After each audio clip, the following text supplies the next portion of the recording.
Thank you all so much for joining us today. I know it's a busy time for sure, so we really appreciate your being here. My name is Jim Neighbors. I'm on the faculty in the Department of English, and I'm one of the coordinators of Wofford's African American Studies program. Thank you all for joining today's session, How Did We Get Here? Monuments, Memory, and Memorials, which is the latest in a series of anti-racism teach-ins put on by the Office of Diversity and Inclusion and the Anti-Racist team. Teach-ins so far have included Speaking Truth to Power, which examined the context and history behind the murders of Rayshard Brooks, George Floyd, Ahmaud Arbery, Breonna Taylor, Sandra Bland, and so many others. The Anti-Racist Toolkit, which demonstrated ways to develop anti-racist practices, and Black Lives Matter and Say Her Name, social media as a political tool, and tweets, DMs, and hashtags, social media for social change, which addressed online social activism movements. Upcoming anti-racism teach-ins include creating anti-racist classrooms and protest movements in professional sports. We will follow up today's teach-in with another on Thursday called Moving Forward, Honoring Memory by Renaming and Removing White Supremacy, in which we'll take a look at memorial landscapes from an activist's lens. The question of how a nation remembers its past is central to the development of its most fundamental values. According to various sources, the US currently boasts at least 1,700 monuments and memorials to the Confederacy, at least 700 of which are monuments and statues. Every statue, monument, or memorial is designed to teach people the proper identity of a nation. We learn who we are through the process of learning our past. As Toni Morrison said in an interview after the release of her novel Beloved, which to her functioned as a kind of memorial to the people enslaved in America, quote, "There is no place you or I can go to think about or not think about, to summon the presences of or recollect the absences of slaves. There is no suitable memorial or plaque or wreath or wall or park or skyscraper lobby. There's no 300-foot tower. There's no small bench by the road. There's not even a tree scored, an initial that I can visit or you can visit in Charleston or Savannah or New York or Providence, or better still, on the banks of the Mississippi," unquote. Morrison said this in 1989. Since then, the National Museum of African American History and Culture was opened in DC. The International African American Museum in Charleston will open in 2022, and several other projects, largely at the state level, have been developed. But the memorial landscape, as one of our panelists for Thursday's teach-in has written, is still deeply rooted in anti-Black ideology. The message has been clear in America, judging by the way we've remembered our past. This country celebrates the legacy and tradition of white supremacy. Our discussion today will address the history of memorials to white supremacy in international, national, and local contexts. We aim to provide a clear understanding of the purpose and history of US memorials to help better contextualize the long-standing, but now largely intensified debate over the value and effects of memorials to the Confederacy and other white supremacist organizations and individuals. Our panelists will speak for about 15 minutes each, after which we will transition into a question and answer portion of the program. As attendees, you had the opportunity to read material relevant to today's discussion and leave questions for our panelists in your registration form. You may also send questions today to our host, Nadia, through the chat feature in our call. We will make every effort to answer as many questions as possible. After this program is finished at 2 p.m., attendees will have the option to participate in breakout discussions with others in attendance today. Each breakout session will be hosted by a member of the Anti-Racism Action Team. Please note that while the panel discussion and question and answer portion of this teach-in is being recorded, the breakout sessions will not. Additionally, any attendee who engages in disrespectful, harassing, or racist behavior will be removed from the session. So our first panelist today, Dr. Kim Rostan, teaches in Wofford's Department of English and co-coordinates the African and African American Studies program. Kim teaches and researches representations of atrocity in an international context, as well as in her own city, Spartanburg, South Carolina. Welcome to the teach-in, Dr. Rostan. Thank you for being here. Thank you, Jim. So, okay? yep. Yeah. Let me ask you the question. Yeah. As we learned from the first Anti-Racism 101 teach-ins, a more than 400-year history and refinement of interconnected systems of oppression have operated to restrict and silence the most marginalized communities in this country, including the Black community.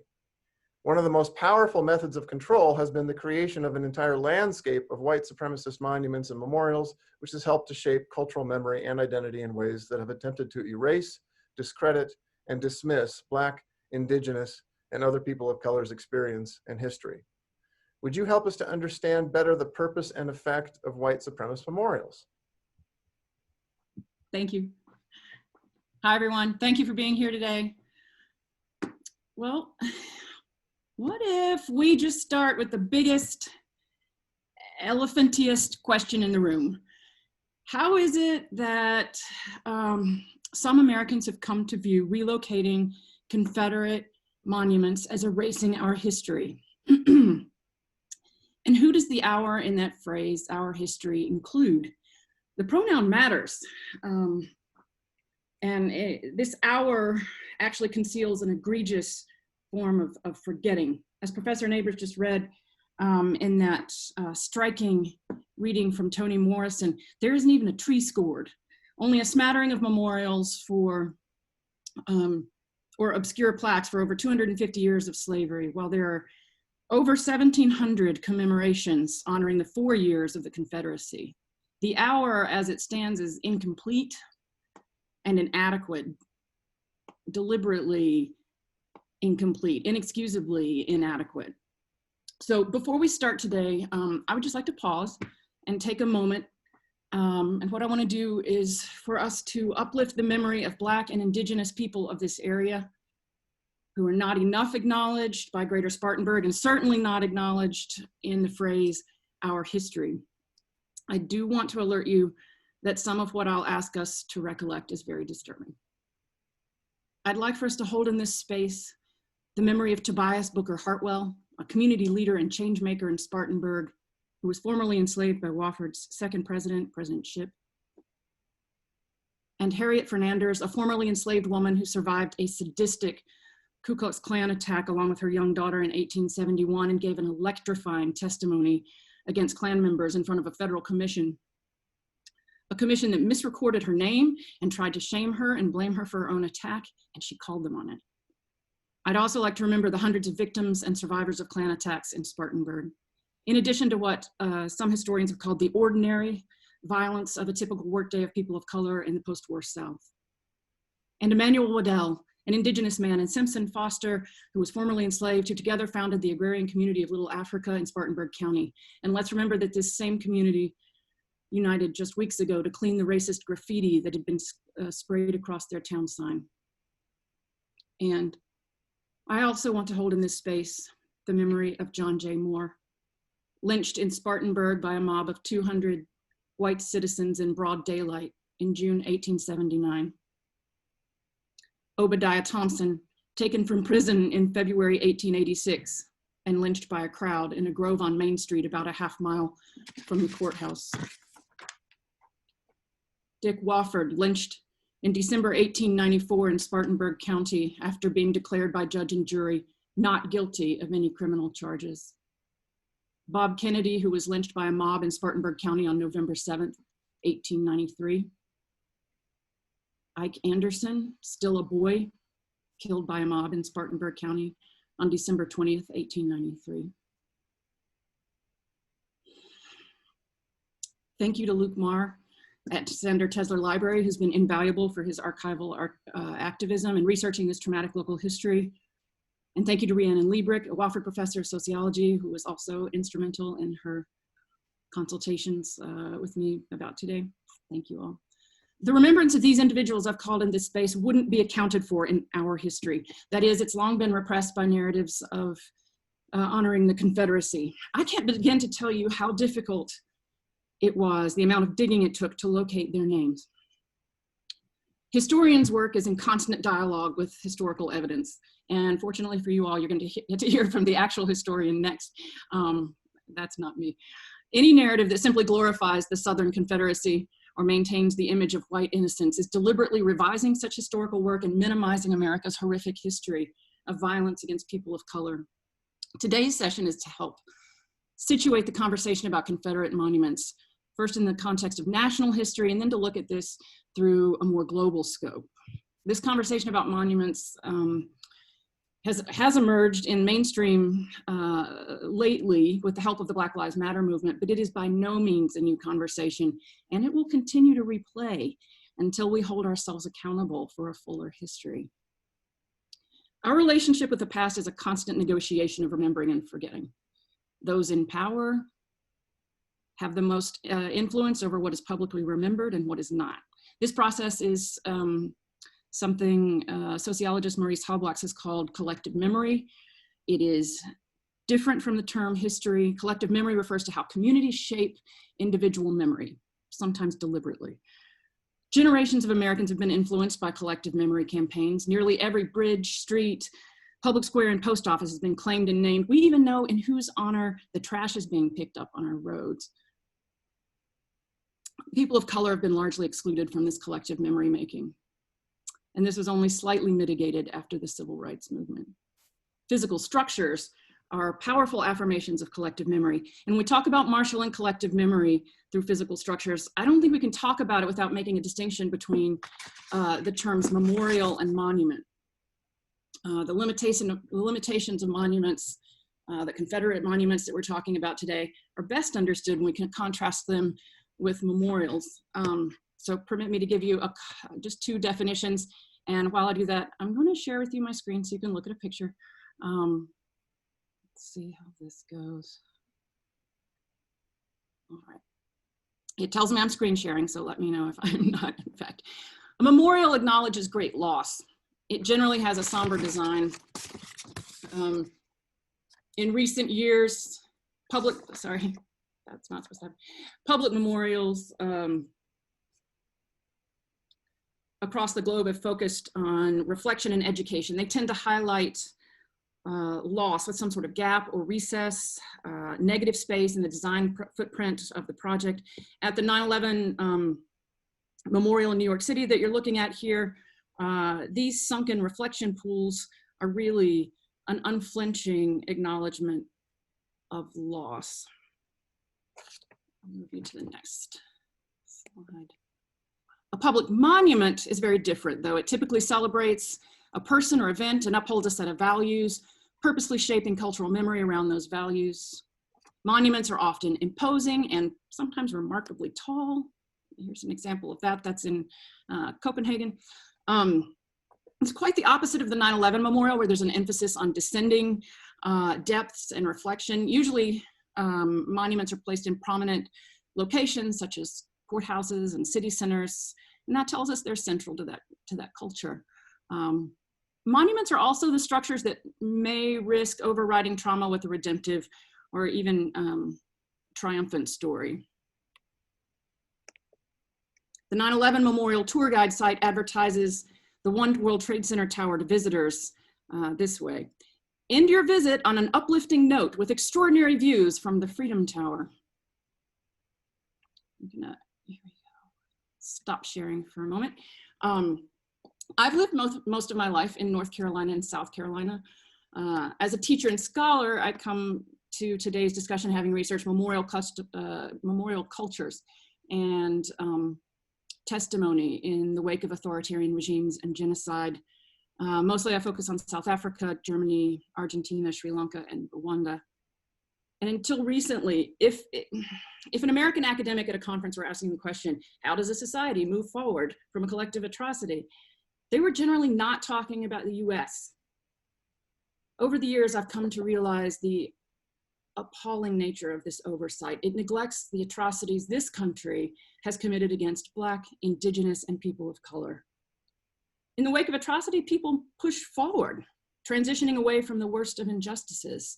Many of us have this impulse in our own personal lives. However, and I'll cite legal historian Ariella Gross here, in the aftermath of a collective trauma, it is dangerous for the society to repress the trauma. It needs to make it part of the collective memory to move forward. That repression is nowhere more evident than in the way America shrugged off the atrocities of the Middle Passage, the way that families repeatedly were torn apart by slave auctions, white terrorism and sexual violence, mob lynchings where white folks were picnicking as if at a parade, and police killings and judicial sentencing disparities that continue today. So our individual discomfort discussing these issues of atrocity is not unique. What is uniquely American is how long that silence and denial has persisted without national addressal. Okay, so let's look at the Confederate monuments for a moment, and then we'll zoom out to look at how similar monument matters have been handled internationally. There were two peak periods of Confederate monument construction. And while these surges in monuments were framed as a way to honor the war dead, both immediately followed contemporary civil rights gains for people of color. The first peak period occurred during the first 2 decades of the 20th century, surging shortly after Plessy v. Ferguson and a national campaign to outlaw lynching. These first wave monuments were frequently donated by the United Daughters of Confederacy, who upheld the Lost Cause movement. The Lost Cause movement was a collective memory campaign that romanticized the antebellum South. It's one of the reasons some people still refuse to believe that slavery was a primary contention as written in the first articles of the secession. I'm going to share screen with you again, show you some more pictures.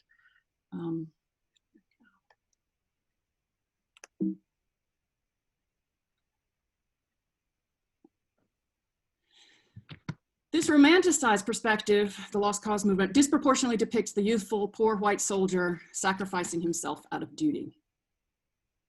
I'm not going to take issue with the tragic fact that there were poor white Southerners who suffered exceedingly during the Civil War.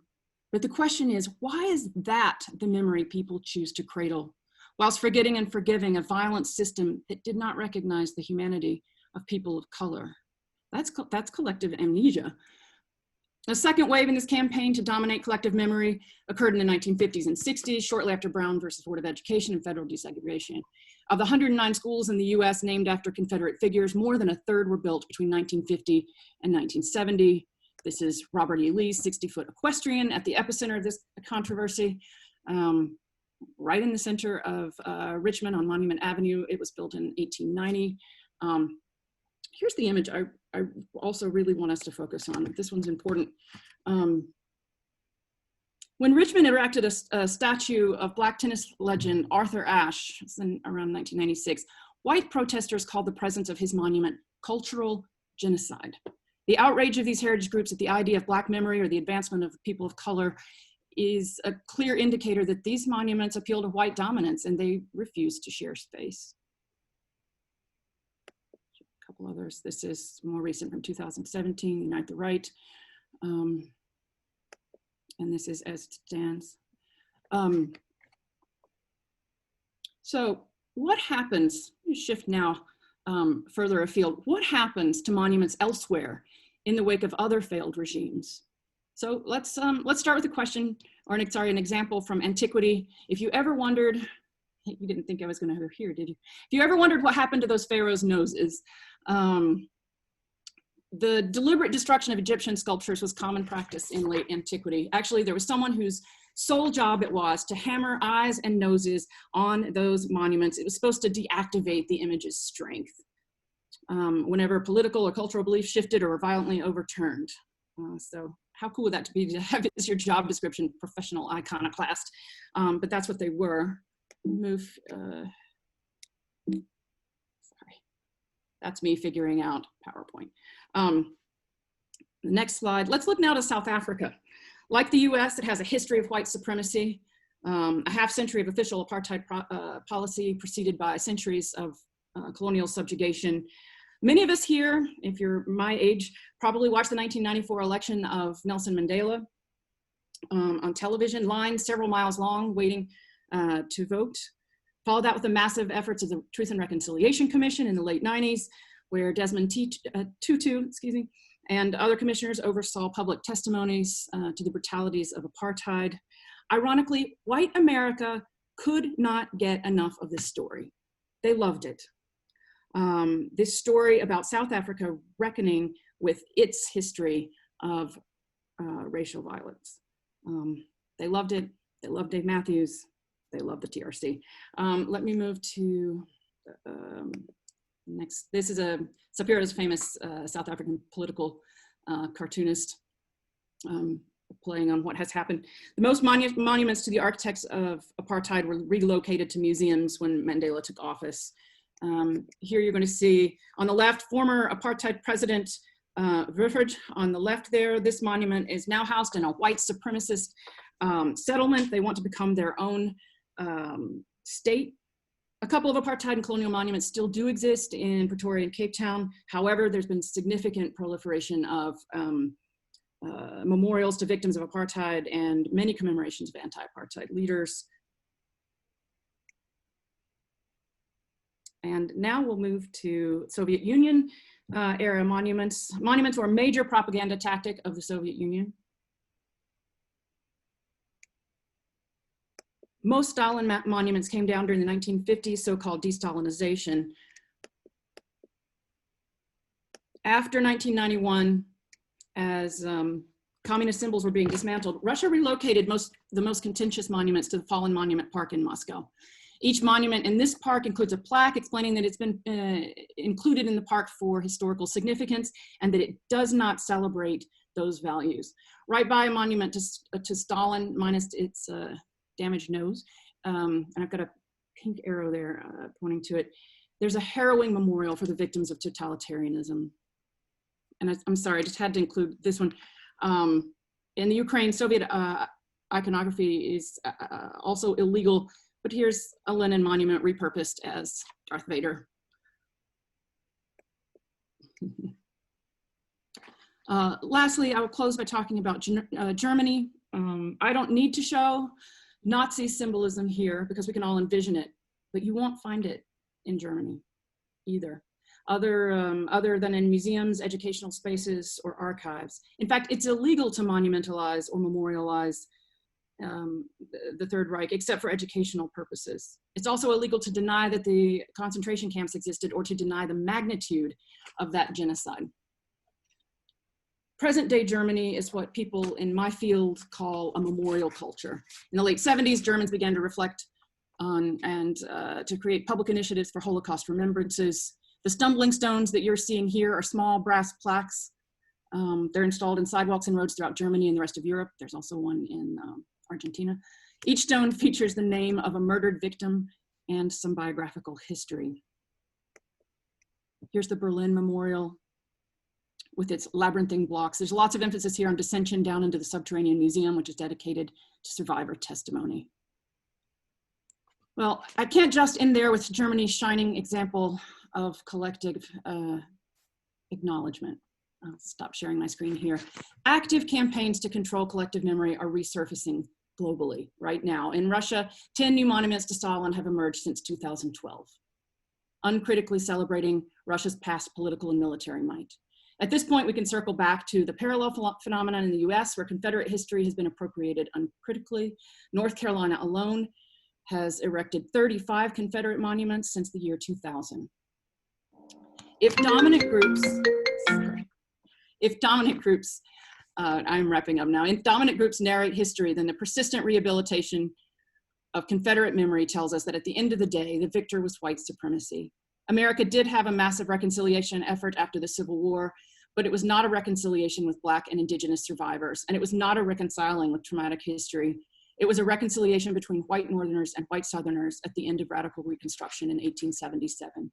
Every day we fail to confront this history in its entirety, we further cement a version of history that upholds white innocence and denies centuries of horrific racialized injustice. Thank you very much, Kim. I appreciate that. Now I'd like to turn to Dr. Felice Knight. Dr. Knight specializes in African American history with an emphasis on slavery during the early national and antebellum periods. She received a BA in history from Furman University and an MA from the Citadel and College of Charleston's Joint Master of Arts in History program, and a PhD in African American history from The Ohio State University. In addition to offering courses in slavery, memory, and the making of the American South, Dr. Knight is working on a book about slaveholding and slave hiring by municipal institutions in Charleston, South Carolina. Her publications include a contribution to Champions of Civil and Human Rights in South Carolina, Volume 1, Dawn of the Movement Era, 1955 to 1967, and several academic reviews. Thank you for joining us today, Dr. Knight. Thank you so much for having me. Oh, you're welcome. Your institution, the Citadel, sits at one of the epicenters of the history of slavery in the U.S. You have been involved in scholarly and activist work, like the university's Studying Slavery project, which contextualizes the space of slavery and race relations in the Citadel's past and the impact of their legacy today. Would you describe the ways in which the Citadel has traditionally remembered its past, especially in regard to slavery and race relations, and perhaps talk about some of the effects those traditions of memory have had on students, faculty, and staff of color there? And then tell us about the work you're involved in to change that pattern. Absolutely. Again, thank you for having me. Everyone, it's wonderful to see all of you. Thank you for joining us today. Firstly, let me, of course, acknowledge that I am speaking on behalf of myself as a scholar. I'm involved in several institutional initiatives on campus, and the comments I make are not reflective of those particular institutional initiatives, but of me as a scholar and an activist. Traditionally, the Citadel has privileged its past connections to the Confederacy. And it's done this in various ways. Firstly, you need to know that the Citadel was established in 1842. This is the height of the antebellum period. Of course, slavery was in full swing. And many people in the 1840s thought it was going to last for quite a long time, particularly white Southerners in the city in which the Citadel was founded. The Citadel was founded in Charleston, South Carolina. And for many years, even going back to the colonial period, Charleston, South Carolina was kind of known as the Queen City of the South for a while. And not because for those who looked at that positively, that was because of the strong economy based upon the exportation of rice and then later cotton. But of course, that rice and cotton was produced primarily by enslaved Africans and enslaved people of African descent who later become, once you get into the antebellum period, known as African Americans.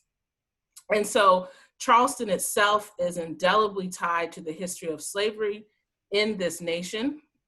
During the colonial period, I believe it is close to 40% of enslaved people brought into the colonial British North America came through the port of Charleston. So the Citadel kind of rests on this foundation of being in a city that was incredibly steeped in the enterprise of slavery. The institution itself has an interesting historical connection to slavery in the fact that the original building in which the Citadel was located was an arsenal that the state of South Carolina ordered erected in 1822 after the failed Denmark-Vesey slave insurrection. Vesey was a free man of African descent who was formerly enslaved, but at the time of the insurrection, he was free, and he plotted to overthrow the institution of slavery in the city and hopefully beyond, was his hope, by partnering with other free Blacks and enslaved people in and around the city of the plantations. And he also had some connections to Haiti as well, where he had spent some time as an enslaved youth. So after this attempted insurrection, the state of South Carolina passed a law to establish 2 arsenals in the state in which to house weapons to use in case of another slave insurrection or attempted insurrection. One of those arsenals was located in Charleston, and it became known colloquially as the Citadel from 1822 until, it was built by 1832. So the law was passed in 1822. Then by 1832, it was built. And then 10 years later, it was converted into a military academy. So the cadets, who were all male, all white males, who entered in 1842, part of their responsibility was to guard those weapons to be used in case of a slave insurrection. So there's that immediate connection in our institution's past. That's something that's not traditionally memorialized on campus. There are several institutional histories that, written in both the 19th century and the mid 20th century that do kind of exalt this as a good thing. But after desegregation of the Citadel in 1966, the Citadel institutionally backed away from that narrative. And today, the founding narrative, and today there are a number of alumni who assert that the Citadel's founding had nothing to do with the Vasey conspiracy or that early arsenal. So there's some contested memory going on there as times have changed. But as I said, additionally, the Citadel has chosen to memorialize traditionally its past in relation to its connections to the Confederacy. So we have the slavery period, and then you come to the Civil War in 1861. And the Citadel played a critical role in the start of the Civil War. In fact, it was Citadel cadets under the leadership of then president of the Citadel, Peter Faso Stevens, who fired what some scholars believe to be the actual first shots of the Civil War on January 9th, 1861. These cadets fired cannon shot at the US steamer Star of the West, which had been sent by the President of the United States to resupply Fort Sumter. The ship never made it because it got hit by Citadel cadets, or cannon shot fired by Citadel cadets.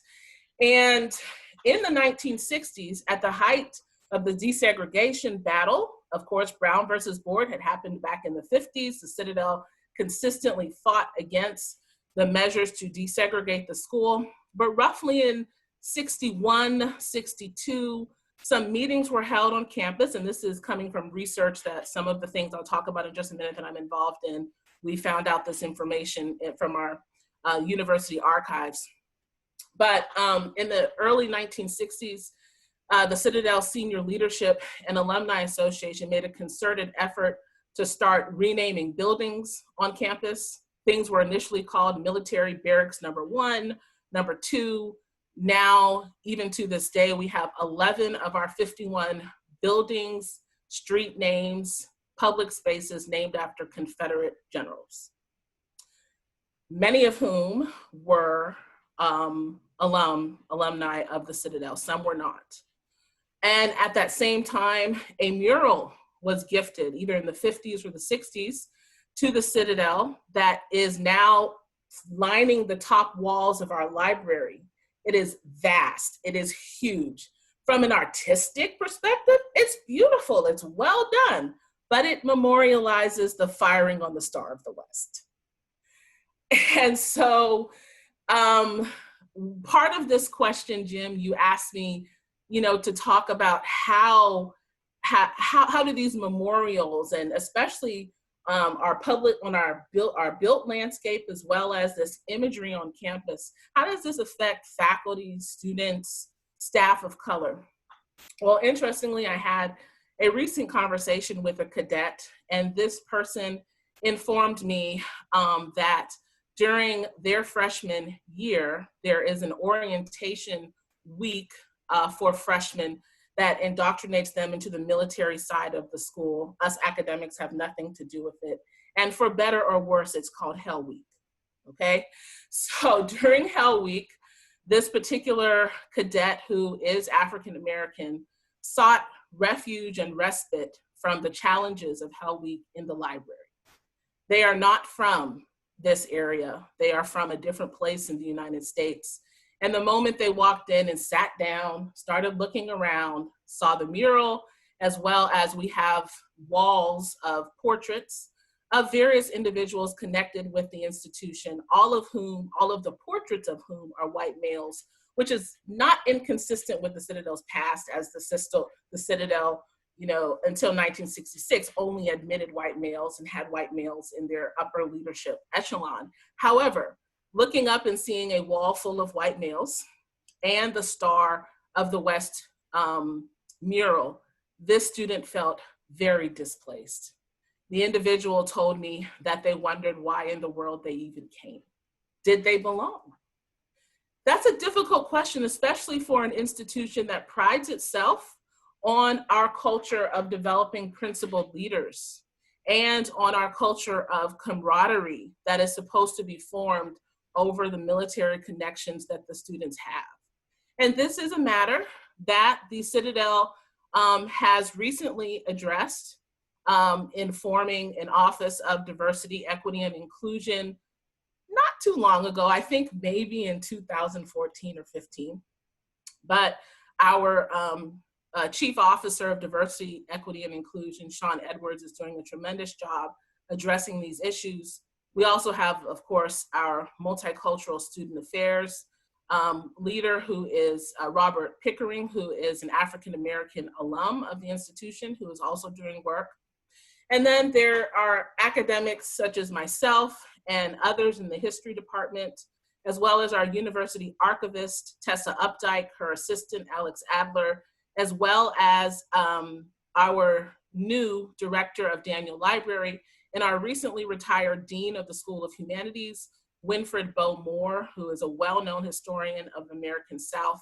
We're working together in the University Studying Slavery Project to make apparent these connections between the Citadel's past in terms of slavery and race relations. Tessa Updike, along with Robert Pickering and our Associate Provost for Diversity, Equity, and Inclusion, Dr. Jay Gooseby Smith, recently started a project called Charles Foster and the Black Experience. This was a project that centers around the first African-American cadet admitted to the Citadel in 1966. He was not memorialized until very recently. In fact, it's just a few weeks ago that the institution unveiled a portrait of him and the second African-American cadet admitted, Joe Shine, who came in 1967. I have a very interesting connection to the desegregation story that I do want to share with all of you. My father was among those who integrated the school in the 1960s. His name is Dr. Larry Ferguson. He's a dentist in the area where I live. But back in 1969, he was a 17-year-old young man. He called himself a boy, a 17-year-old boy, who along with 8 other African Americans became the first cohort of African Americans to enter the school. Prior to that time, only one came in per year for the entire Corps of Cadets.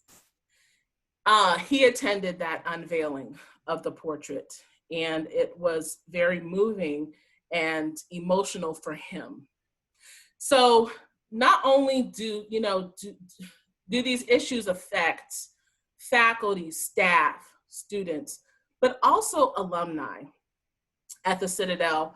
And I am excited that the Citadel is taking some steps toward rectifying the contentious relationships, especially with the African-American community in Charleston historically, and its African-American cadets. Part of the way in which we're doing that is also through the Truth, Racial Healing, and Transformation Center, which the Citadel established in 2017 or 18, so very recently. But Truth, Racial Healing, and Transformation Centers, these are actually university centers, spaces, programs for racial reconciliation, sponsored by the American Association of Colleges and Universities. They received some grants from W.K. Kellogg, Newman's Own, and now Papa John's Foundation to provide funds to U.S. institutions who want to do the work of racial healing, transformative work, and creating conversations around difficult subjects. The Citadel, we are proud to say, was among the first 10 institutions to receive this grant. But why do we get it? Because of our past. And it is important to see these kinds of movements happening in higher ed, to acknowledge that there are universities throughout the United States who need to change the narrative, who need to acknowledge parts of the past that are very difficult and uncomfortable from an institutional perspective, but from, say, someone like my father, who was a graduate, to not be acknowledged is worse. He has been quoted in several newspaper articles of describing the moment he graduated. While the other cadets tossed their big plume hats into the air, he laid his quietly on his chair and walked away. So these are through groups like the programs like the TRHT, Truth, Racial Healing and Transformation Center team, which is led by our Assistant Provost of Diversity, Equity, and Inclusion, Dr. Jay Gooseby Smith. We hold on campus and also in various places in the greater Charleston community what we call sit-listen sessions. I am a member of that team, which is why I'm saying we. I don't lead it, but I'm a member of that team. And the sit-listen sessions are really designed to be spaces in which people learn how to form intimate bonds with individuals who are not like themselves. Sometimes those individuals are of different races. We try to make sure that happens. But we've also, in the city of Charleston, held sit-listen sessions with people of different religious groups, because people tend to be divided racially along religious lines in our city. We have also held sit-listen sessions with our local media. And again, these are spaces where people learn how to tell stories that showcase and highlight our humanity. Because what is often missing when it comes to memorials that, that celebrate white supremacy is the recognition of the common humanity of all of us, regardless of our race. So that is part of the goal of sit-listen sessions, and we have had some success with that. We're looking to expand that to our cadet population this year. So there's a lot of great things going on at the Citadel, but at the same time, we have a lot of work to do. Our president recently announced that he will form a task force on building names. My committee, the University Studying Slavery Committee, we have submitted a more than 100 PowerPoint slide report to him already regarding those 51 buildings, streets, and names that are named after various individuals on our campus. And so I look forward to continuing to being a part of these conversations. The work is still vast and there's a long road ahead of us, but I'm glad to be on the side of making a positive change. Thank you. Terrific, Dr. Knight. Thank you so much. Well, now I'd like to introduce our final speaker, Mr. Brad Steinecke. Brad is a Spartanburg native and holds bachelor's degrees in anthropology and art history from Tulane University. He began his career in preserving and promoting Spartanburg County's history in 2007 with the Spartanburg County Historical Association and has worked in the Kennedy Room of the Spartanburg County Public Library for the past 11 years. He currently serves on the City of Spartanburg's Historic Architecture Review Board and on the boards of the Hub City Writers Project and Tiger River Foundation. He's also a member of the collaborative partnership working to tell the history of the largely Black neighborhood that used to exist behind Wofford, but fell to Wofford's expansion in the late 1990s and early 2000s. Thank you for being here, Brad. Thanks for this opportunity. So I often think of Spartanburg's, oh, you have a question for me first. Let's just go ahead. Yeah. Oh, you got it. You can just go. No, do it. Well, I was just going to say, bring us into Spartanburg with this history, right? Tell us about the statue that honors Confederate soldiers that currently stands in Duncan Park, and then give us a sense of the institutional power that lies behind that statue as seen through the South Carolina's Heritage Act, if you would. Sure. So I often think of Spartanburg's Confederate monument as it contrasts with Spartanburg's other big public memorial, the Daniel Morgan Monument, which stands in our public square in Spartanburg. At the time, it was called the Cowpen Centennial Monument. It had a sort of broader focus than just Daniel Morgan. But it predates the Confederate monument by only a couple of decades, but there was really a world of difference in how the two monuments are achieved. The Morgan Monument is an 1881 expression of national unity and reconciliation. It's nominally about the Revolutionary War, but also clearly about overcoming the divisions of the Civil War. There are inscriptions on there that refer to the men of the North and the South fighting together for a common cause. There's one plaque on there that reads, "One people, no North, no South, no East, no West, one country, one destiny." And the effort to erect it was also inclusive and collaborative, as monuments of that era go. In addition to local government funding, it was paid for by each of the original 13 states and by a very large congressional allocation. So you can see there are lots of groups that are coming together for that particular monument, including many former Confederates are involved in that. There's former Confederate General Wade Hampton, who was at that time a U.S. Senator from South Carolina, gave a keynote address at its dedication. But it's thoroughly a monument meant to emphasize national unity and Revolutionary War ideals, unfulfilled though many of them were. And as Kim points out, there's really not so much an acknowledgement of the experiences of people of color specifically in that monument. Their perspective consistently gets left out of public monuments for so long. But the Confederate monument, it's really achieved only by the efforts of private organizations, most especially the United Daughters of the Confederacy, or the UDC. That's typical for throughout the country, and is what happens here. The other organization that has a big role in its erection is the Spartanburg Herald Journal. I'll get into that in a minute about how it played a big role in having that monument be placed. A lot of the information that I get about the monument comes from a 1908 newspaper article. It's about the monument that still hasn't been built yet at that point, but gives some context about the efforts leading up to its construction. It talks about the founding of the UDC chapter in Spartanburg in 1894. They essentially began a campaign to memorialize the Confederacy in as many places as possible. They focused their efforts early on in graveyards by placing iron crosses on the graves of Confederate veterans.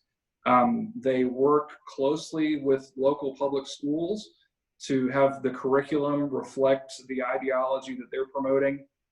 They have books purchased for the library and for schools that generally promote that sort of lost cause narrative.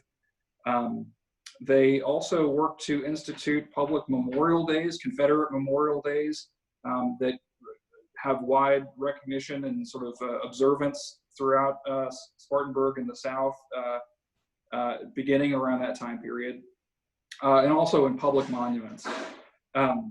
There's this article that I'm referring to phrases a part of this beginning by saying, quote, "These women, the wives and daughters of Confederate soldiers, realized that accurate knowledge of and sentiment for the events of the war were not being taught to the children of the day, either in homes or in schools, and it would only be a matter of a short time when all incentive or active interest would pass away," end quote. That phrase, knowledge of and sentiment for, strikes me as especially revealing and hints at the kind of narrative change that the UDC is attempting to achieve. This era is not especially far removed from the Civil War. They're referring there to the children of the day, but parents of the day would have had firsthand experience of the war years, which were very difficult, but also deeply transformative for nearly everyone in Spartanburg. So to think that they couldn't or wouldn't be telling their own stories as it affected their families is very strange. It's as if there were a group today that were pushing for accurate knowledge of and sentiment for events of the 1990s. This same article goes on to reference an unexplained indifference that met the UDC's efforts to solicit funding for a monument over the next decade. Apparently, both private and public funds were not forthcoming to build a monument to the Confederacy in Spartanburg for quite some time there at the turn of the century. I wish it went into more detail about what their struggles were and what the context was for that, but that's all that it reveals. That begins to change in 1902 when the UDC succeeds in lobbying the South Carolina General Assembly to donate a huge granite column that had been intended for the State House, but was damaged by Sherman's troops and left on the State House grounds since the end of the Civil War. The General Assembly, they transferred several pieces of unused granite from the State House grounds, all in that same session, and all of it went to Confederate memorials throughout the state. So this particular column was shipped to Spartanburg, and it was placed on the front lawn of the Spartanburg County Courthouse, where it was used as a sort of rallying effort to solicit more donations to the memorial fund. In 1910, which is 8 years after the monument, the column gets transferred to Spartanburg, Spartanburg is chosen as to host the annual gathering of South Carolina Confederate veterans that happens every year throughout the state. And the monument's promoters use this annual gathering as an opportunity to try to finish their years-long efforts to place this monument. It's then that the Spartanburg Herald-Journal takes up the cause of promoting this proposed monument. They host a competition to write its inscriptions. They prominently print the names of donors, especially highlighting donors who are able to give $20 or more, printing their name prominently on the front page of the paper day after day. And they even go so far as to ask their writers and correspondents who are throughout the county to solicit and collect funds in their own personal circles in the county to contribute to this effort. And it's worth noting that the UDC committee that steers this are members of Spartanburg's wealthiest white families. In addition to UDC members, there are prominent people, prominent men from the community that play a role on this committee. So by the time of the Confederate reunion in August, they had sufficient funds to lay a cornerstone at the top of downtown's highest hill. It's a spot that's now in front of Bethel Memorial or Bethel Methodist Church on South Church Street. The monument's total cost is some $5,000, and the dedication was witnessed by about 3,000 attendees.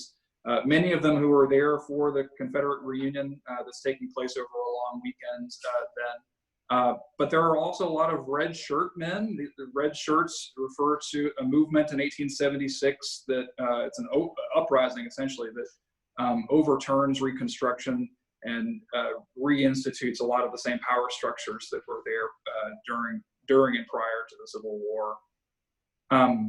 The monument has a bronze soldier at the top representing a Confederate private. It's of a type that's present on hundreds of such monuments across the country and was cast in New York. It's not especially unique to Spartanburg. And the rest of the monument, except for its inscriptions, had been assembled and placed by January of 1911.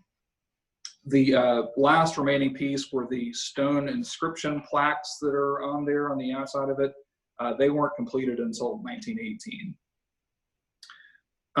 As I was reading through the contemporary sources on all this, one feature that really struck me was local government's pretty low participation in the whole thing.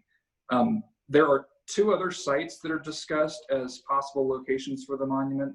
Morgan Square is one, and the other are the grounds of the county courthouse.